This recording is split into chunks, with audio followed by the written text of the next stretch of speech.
بعد نهاية الحرب العالمية الثانية استسلمت اليابان ووزعت منشورات على جزر المحيط الهادئ تطالب جنودها بالانسحاب، لكن واحد من الضباط اليابانيين اسمه هيرو أونودا اعتقد أنها خدعة أمريكية، كان معنى حياته يتلخص في خدمة الإمبراطور والقتال من أجله، فظل يقاتل في جزيرة تابعة للفلبين، وبعد انسحاب الأمريكان منها راح يحارب السكان المحليين. تصوروا. وبعدين بعد 28 سنة من نهاية الحرب اضطرت اليابان لإرسال أحد رعاياها للبحث عنه وإقناعه بالاستسلام، وهو ما تم فعلاً وعاد لوطنه في عام 1974.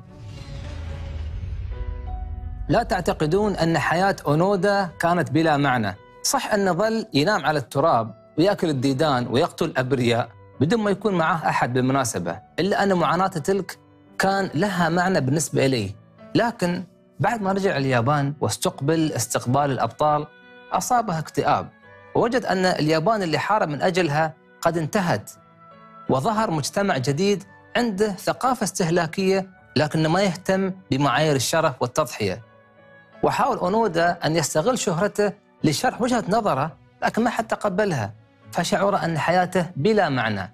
ليش حارب؟ وليش عاد؟ وشو الهدف من حياته؟